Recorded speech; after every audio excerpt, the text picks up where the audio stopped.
Hello and welcome back to Season 2 of Dude, Where's My Cards? I'm joined by my new co-host, Kyle. Say hi. Hello.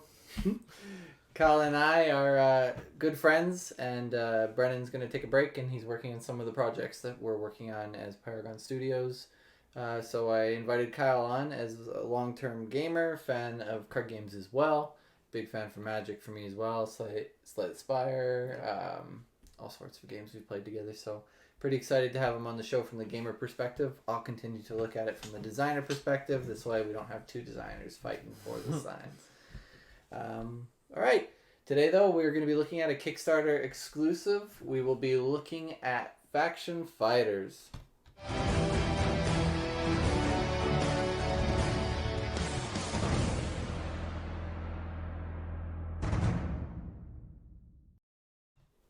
As I said, my name's Jordan, and this is my co-host, Kyle. Hi again. And we'll be looking at Faction Fighters today. So, Faction Fighters, initial thoughts, Kyle, on playing the game before I describe really what it was. What did you think? I really enjoyed it. I thought it was something that I wasn't going to expect with the card art and everything else. I thought it was going to be more on the lighter side, which it is, but this is exactly what I was expecting, so I was quite satisfied. Yeah, looking at it first time when I saw the game initially on Facebook, when I took a look at it, I thought Pokemon clone. Looks like Pokemon, it's got cutesy little avatars. Probably going to just be a Pokemon-esque game. Got a copy of the game. We took a look at the rules. After reading through the rules, I was kind of thinking, this reminds me of the Witcher style. What was that Witcher card game? Gwent. Gwent. So it reminded me of Gwent a lot. The total score of a battle determines the winner. And you have multiple rounds that you kind of play cards, and you want to hold cards or play cards. So it has lots of the same feels, which I always want Gwent in a physical copy, but the RNG from the actual digital game is so difficult to bring. So I was pleasantly excited when I read the rules, and then when I started playing the game, it was its own game altogether. Yep. So give a little bit of info. I'll pull it up here. So Faction Fighter is a 2-player head-to-head game. Plays in the average playtime of 25 minutes, which I think it held true really well. Oh, yeah. 25 minutes feels about right for this game. It is ages 10 plus. Its head designer, Paige Treglow. Hope I said that right, Paige. Sorry. And the publisher is Thunder Finch Game. I might add that I believe the artist for this game was also the designer, so Paige also did the art herself. Oh, okay. Wow. So, like I said, Faction Fighter is a head-to-head game. It takes place on one of the 4 unique area deck kind of zones. We have a Starfell Fields, a Gem Hollow, Doomsday Bay, or Shard Peak. You compete each round for an event card by having the highest total strength of fighters, simultaneously playing a fighter to scout the field. Then you either choose to bolster with additional cards or hold back cards for future rounds, like I had mentioned before. You really want to plan every move carefully because it's a strategy game. You know what each player has. We'll talk about the cards, what info the cards themselves give. So you can play the game as the starter decks allowed, or you can draft your own decks to play the game. I believe there's 15 different factions, each with its own kind of feel. And certain factions get introduced on new areas as well, which I thought was interesting. So that basically briefly breaks it down. You draw a hand. You have a bluffy card, which allows you to bluff, because you always need to play something down. Yeah. I think if I jump over here, so that is the box. Let's give it some imagery for this game. To kind of show off what we have. So that's what you would see in the box. So I mentioned there's a rule book. Yeah. That the comic book, which you said you really liked that little tidbit of it. Yeah, it gives brings you right into the story about where you're going, and when you get to the first star fields, and then you branch off from there. You go into other areas, and it really Builds, expands. It brings you into the game. It immerses you. There we go. That's the word I was looking for. It immerses you into the game. It makes you care for why or what you're doing. Yeah, exactly. Yeah, I think it was good. And then how I mentioned that, there's those 4 scenarios. Each scenario is like a stepping stone to the next. You learn a new mechanic or a new way to win through those victory points. And then you build on that, and you build on that, and you build on that with every new scenario. So it doesn't just scrap the last scenario's teachings, it builds on it. Yeah. Which, huge for me. So there's the faction fighters. That's not what I want. Let's see what we got here. Okay, so we got some of the characters up here. So like we'd mentioned, the evolution style, like Pokemon that I had felt are up there. You have the strength in the top left, those orbs. And then, we have those 3 numbers in the circle indicating where on that sequence that card falls. So that how many more of these card factions, or how many card factions do I have left of this type? Yeah. Where does this one sit? Is it the highest? Is it the lowest? And then at the very bottom there, they have a special ability which can be triggered by playing orbs. These are very powerful one-time effects, or you can have it multiple times. Each deck has a total of 3 orbs, a 1 orb, a double orb, and a triple orb. And when you use an orb card, it is completely discarded and lost. One-time effect. It's just a one-time use. But I think it really added some interesting mechanics to our games when we played. Yeah. Different strategies you have to use. See what else we got here. I already looked at that guy. So here's just another one of those cutesy creature types. These are koalas now, expanding on the existing theme there, like Ed said. And then that's, the cards in hand. So there I mentioned the Bluffy card. So kind of like we were talking about, you play cards, you scout the field, you play a card initially. Yep. Each of us get to flip up and see. And then we go into a bolster phase where we may play cards to bolster. The rules are you can only play the same faction type or a wild card. A wild card can be played on any other faction. If you start with a wild, you then can play into any other faction or continue with the wild theme. Yep. But you can only have basically one faction. Wild doesn't count as a faction on the field at once. So you can kind of tell, like, oh, he played a 10. I only have a 2 and maybe a 4 in my hand, so I'm going to lose this round. So when you lose a round, your opponent obviously gets the treasure, which indicates some sort of victory points or defeats a foe, gets them closer to winning. Their opponent's card, all that he played goes into a discard pile. All that I played goes into a discard pile. The main choice, though, is now because I'm the loser of the round, my lowest strength fighter is removed. So not discarded, but removed. Because what happens is we continue to play. When you run out of cards, you just reshuffle your discard. Yeah. So a lot of times, even if you know you're going to lose, but you have like an 8 on the field and you don't want to lose them, you might throw a 1 or a 2 out just so that that smaller one's gone and you continue to hold your larger ones. Yeah. Which I thought was a really big factor for this game. So let's jump back to over here.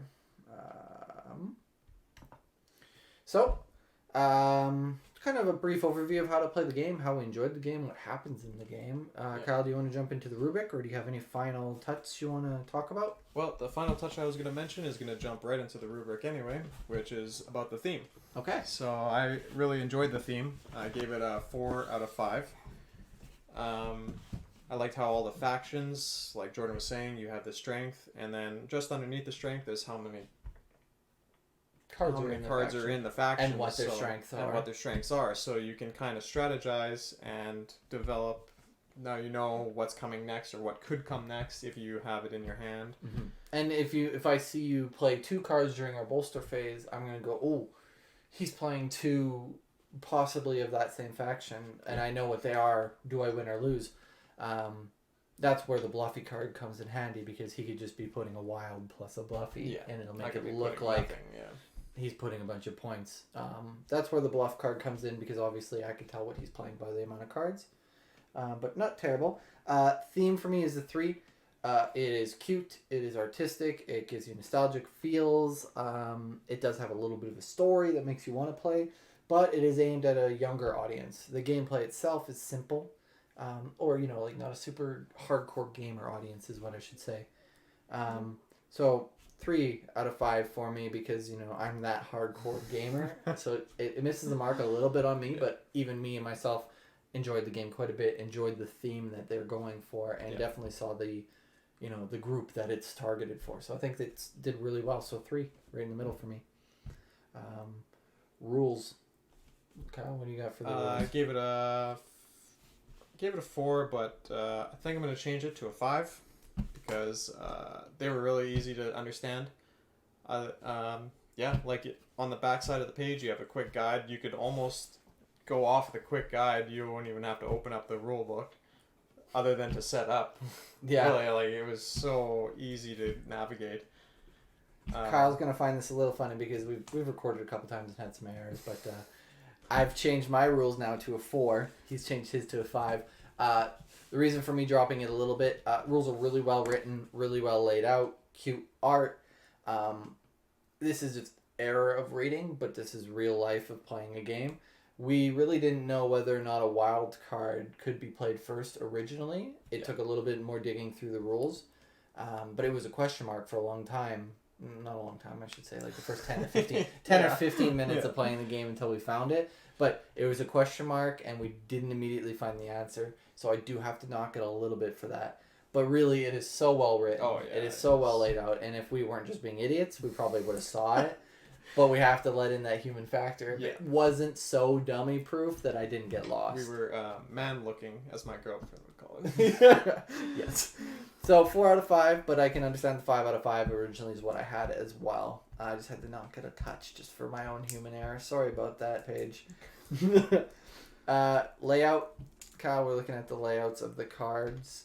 Let's see if I can jump over to here while we look at that. But once again, I thought it was really easy to understand. So I gave it a 4 out of 5. The strength is right up in the top. You have your ability. It's all laid out right for you. And layout of the card, I think it's simple. Like you said, strength, big orb. What you could possibly have here, ability here, faction in the very top. Big art, well done art, emphasized. The cards are just very simple, follows the KISS rule, keep it simple, stupid. For the audience, it's perfect. For me, it falls flat. It's so simple and, not imaginative to me. Nothing really wows me about it. But it's the target audience for what you're looking for, and I think it hits it. It's a 3. Well, I can't knock it. I just personally didn't feel wowed by it. Does the job. Exactly. Does the job, so it gets a 3. But I think if you're looking at it for what you're targeting, it did it. It was what you needed. Too complex, you would have probably lost some people in there. Yeah. So, jumping out of the layout, let's talk about the art. Nostalgic Pokemon feel right off the hop for me. Like I said, I thought it was a Pokemon clone looking at it with the evolution of cards. Small studio, relatively small name, and I believe if I'm right about this page, you doing the art is amazing, and I got to give huge kudos to you. It is simple but detailed at the same time, perfect for the target audience, and so it's going to be a 4. Personally, it isn't a 5 just because it's not my art style. I don't fall in love with it, but it is still really well done, and I can see that. So it is a 4. You did a great job on it, Kyle. Yep. I also give it a 4. It hits the nostalgia feel right in the heart for me. So right in the feels. Right in the feels. So you get the Pokemon, you get the Digimon, and just all that, and it just brings me back to my childhood, which is awesome because if we're going for the age group of 10 plus, I know I was 10 once and I loved it. So I'm sure other kids around 10 would love it also. Yeah, and this brings us into, I can root this into our next one. So complexity here. Expectation of complexity is really what it should be. What we got versus what we received. Was there unnecessarily complexity to this game? Was it heavy enough? Was it light enough? We both expected this game to be a very light game.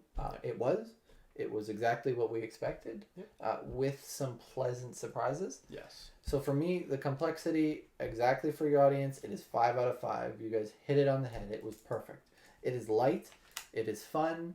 And it builds into its complexity from the very first one all the way to your last scenario, which helps increase it for those of us who want to play. Adding drafting is huge to increase that level of complexity, which needs for replayability at times. So I'll stop talking for a bit and let Kyle. Kyle, what's your thoughts on complexity? Well, I have the same thoughts as you. And I'm thinking I'm going to change my 4 to a 5 because I really enjoyed the draft aspect of that because it keeps it, you have your two decks that you have, and just the drafting adds that much more complexity and more strategy, and the different zones that you have to fight over, you have to strategize because you have to get some cards to fight the boss at the end to give you a whole bunch of points. Or if you're the one zone, you have the sapphires, the emerald, and the ruby, I think it is, and then you have to get the gems dust that increases the worth of your sapphire or emerald. Yeah. So it's a different strategy. So I think that for both of us, that drafting pushed it over our expectations for what we thought. Light game, obviously expecting just very basic. So the drafting adds that little over extra touch for us. So good job. Complexity at 5. Jumping into our next two categories of gameplay and replayability. These ones are out of 10, unlike all the other ones which are out of 5. Mostly because gameplay and replayability are extremely important to us. You want a game that you enjoy and hopefully will replay. Oftentimes you can really enjoy a game, but you don't get replay value out of it. Not necessarily a bad thing, but just means that hopefully it was really enjoyable at the time. Well, yeah. So what we're looking at, jumping into the first one, is gameplay. Kyle, out of 10, what would you give gameplay for Faction Fighters? I gave it a 7 out of 10. What would the reason for your 7 be, Kyle? I like to challenge it. Yeah, you like to challenge it, eh? Well, I really enjoyed the gameplay. Well, I guess this would pull it back to the strategy part about saving your cards for a really good victory points or more power orbs you can win, which extends your deck further into the game so that you can last longer or save your victory points against the boss or more strength or whatever about that. Yeah. For me, gameplay is at 7 too. Really enjoyed the game. It has a good feel. It's replay, when you replay it again, like, your first time you play a game, obviously you're learning. Yeah. It feels tough. You play it again and it is simpler. But it's still got some of the same value and rewards because it does make me reminiscent of Gwent, of playing cards for power, holding cards, getting a higher hand because that way I have an advantage that way. Playing through that, there's all these different types of strategies of those type of card games, which I love. So I think the gameplay was really well done. It is light. There's not an immense amount for a hardcore gamer like myself, who really enjoys those really deep strategy games. But at times I still like to take a break and play something that's fun and takes 25 minutes to play. Yep. And so Faction Fighters was that. It was a nice, easy break. Not too much thought, but enough into it that it's not just a brainless game of war. Yeah. Well, yeah, it's a little bit more complicated than that. All right, welcome back. So we're going to jump right back into it on replayability. Out of 10, Kyle, what would you give Faction Fighters for replayability? I'd give it an 8, based solely on the drafting of the different factions that you can play. There was a whole bunch of different, like, if you ever get bored of the old decks, like the pre-made decks, you can build your own draft with another person, and then once again you have the different zones that you can play. And like I was saying before, the different gems and the boss monster. Yeah, like the replayability as well. I got it for a 7. I think it's pretty replayable. You can play that scenario over and over again for each area with the starter decks quite a few times before maybe you want to draft in that area. And then once you get bored of that scenario, you can jump to the next one and start playing that one repetitively over and over again and draft through that and get a new feel. So there's lots of options for playing. I do think it has a finite limit. Eventually you're going to get bored of those and you'll have to put it away for a bit, but it is something that you can jump back into again. Oh, yeah. So 7 is pretty fair. Would be a little bit lower for me personally if I was just going to go super biased on it, because I would find it hard to get off my shelf for my average play group. But like I said, target audience is everything, and if I have somebody who's kind of newer to gaming and or younger, this is a great game to get them into the idea of it. I think it's kind of like an entry level. I always joke that Catan is kind of the garbage bottom of, like, let's get players who play Monopoly to play real games. But this would be a really good shoot for me. Like, I don't personally like playing Catan, but this is somebody I would be recommending to somebody, being like, hey, you want to play a game that's not Monopoly, but isn't quite Magic the Gathering. So it's perfect. So 7 for replayability, because I do see myself playing it again. I do just think in my regular play groups or on my own, it will struggle to get off the shelf. So cost satisfaction, Kyle. It is roughly, I think, what I thought it was going to be, somewhere around 30 to 35 Canadian. It is launching on Kickstarter, so it's kind of be to determined. It will be coming out on the 19th of October, hopefully. So keep an eye out for it, guys. We're really excited, and we will definitely be looking at it too.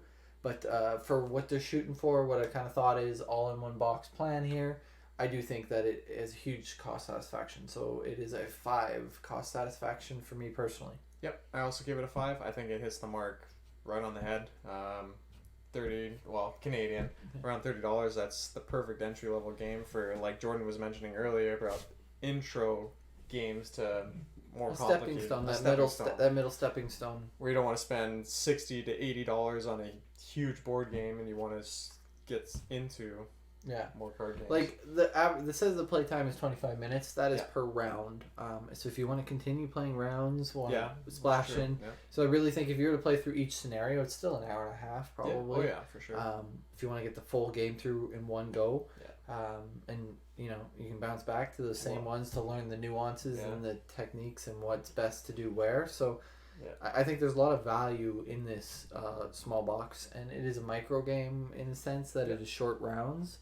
But I think it offers quite a bit. Well, especially if you're drafting. I mean, drafting itself takes the process itself takes time. So if you really want to extend your playing time with this, then you can draft and go from there. So out of a score of 50, Kyle, what did you give Faction Fighters? I gave it a 42 out of 50. So I have a 42. That's right. 42. Yeah, because I changed my complexity. Okay.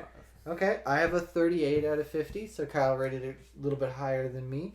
Kind of closing thoughts on this, Kyle. What do you think of Faction Fighters through your overall score? It's definitely a back.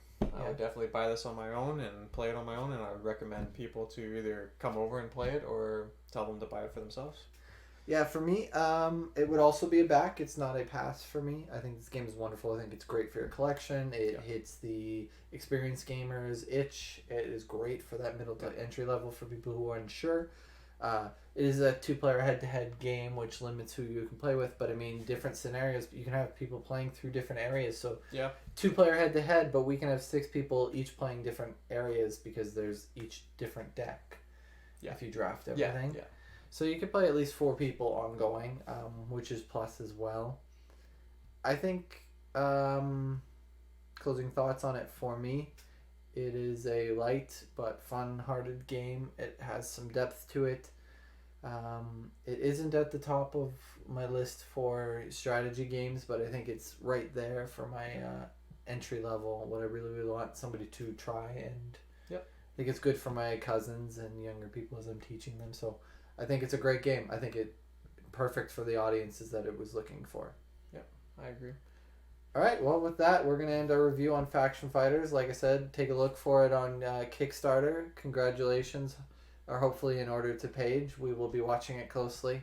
All right, guys, stay tuned to next time.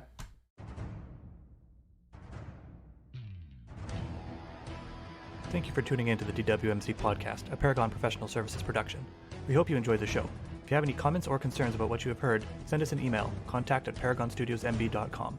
If you haven't already done so, please consider subscribing to the show on iTunes, Spotify, or wherever you consume your podcasts, and leave a comment with a 5-star review if you feel so inclined. For those of you watching on YouTube, don't forget to like this video, subscribe to our channel, and leave a comment below.